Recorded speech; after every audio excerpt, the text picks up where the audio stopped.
इन बनियों ने भी बलराजा के बाद से राक्षसी पाप चलाया है और सबकी अक्लों को राक्षसी पाप से खराब कर दिया है।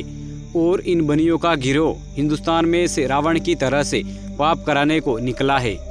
जब से बराबर दुनिया के नाम का पाप करा रहे हैं, जिसकी खबर दुनिया को बिल्कुल नहीं है, परंतु इस कदर अलबत्ता मालूम है कि इन बनियों ने राक्षसी पाप चलाया था। उस जमाने में बादशाह ने जैन धर्म के मंदिर गिरवाए थे, जिसका अब तक सबूत मौजूद है।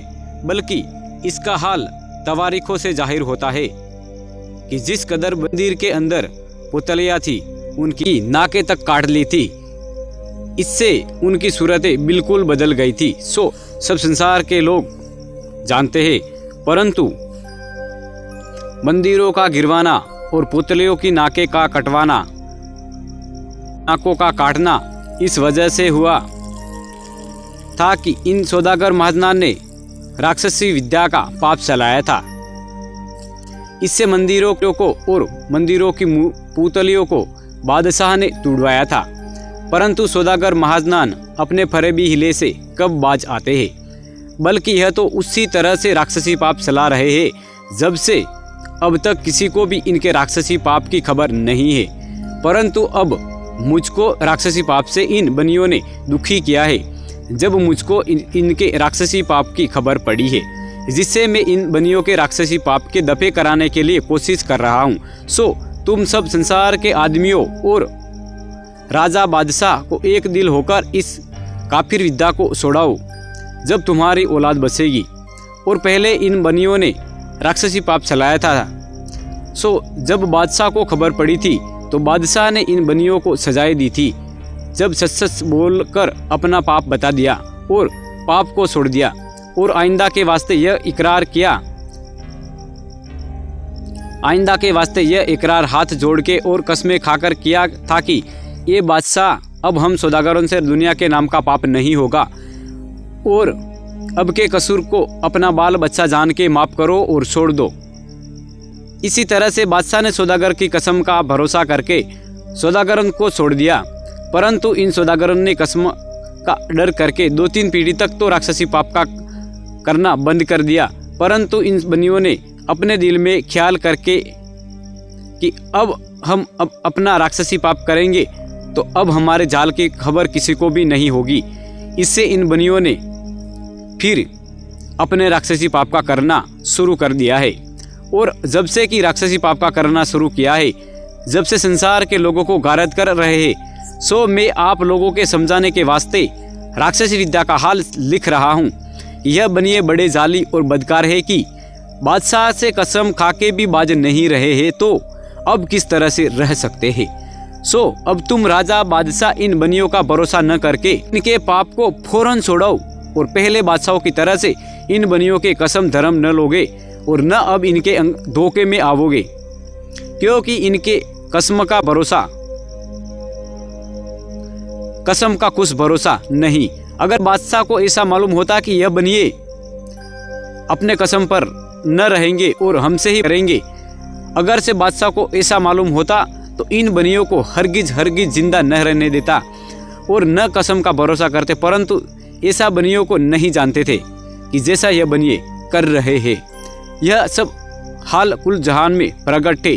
कोई मेरे लिखने की भी जरूरत नहीं है, क्योंकि इन्होंने अपने राक्षसी पाप से तमाम जहान के लोगों की अकल ऐसी खराब कर दी है कि तुम लोगों को अपना जाल नहीं समझने देते हैं। सो अब तुम संसार के लोग अपनी अकल को दुरुस्त रख के इन सौदागरों के पाप को छोड़ाओगे तो तुम्हारे बाल बच्चों को आराम मिलेगा, क्योंकि इन बनियों ने भी रावण की तरह से राक्षसी पाप चलाया है। और रावण ने एक टापू के अंदर एक शहर अपनी औलाद रहने के वास्ते और संसार के नाम का पाप कराने के वास्ते आबाद किया था, और उस आबाद किए हुए शहर में दुनिया के नाम का पाप कराता था। और उसी टापू के में अपनी औलाद को इस गरज से रखता था कि जो मेरी औलाद मुझको पाप करते हुए देखेगी तो फिर मेरी औलाद भी मेरे मरने के बाद दुनिया के नाम का पाप करती रहेगी। सो बराबर दुनिया के नाम का पाप करते रहे। परंतु जब से कि शनिश्चर ने विभीषण से राक्षसी पाप का पता लगाकर संसार में जाहिर किया तो संसार के लोगों ने शनिश्चर के कहने को सच्चा जानकर रावण के राक्षसी पाप को दफे कराने के वास्ते बंदोबस्त किया। परंतु बलराजा के बाद से इन सौदागर बनियों ने भी राक्षसी पाप का स्वर्ग बनाया है। सो रावण की तरह से किसी टापू के ऊपर स्वर्ग बनाया है, वहां पर दुनिया के नाम का पाप कराते रहते हैं, जिसके हाल से मैं तुम राजा बादशाहों को वाकिफ होने के वास्ते लिखा करता हूं कि जिस तरह से अगले जमाने के राजा बादशाह ने इन सौदागरों के जाल को दफे कराने के लिए गिरफ्तार किया था और उनसे पाप का करना छुड़ा दिया था, उसी तरह से अब तुम राजा बादशाह इन सौदागरों के राक्षसी पाप को पकड़कर और सजाएं देकर इन बनियों के पाप को छोड़ाओ।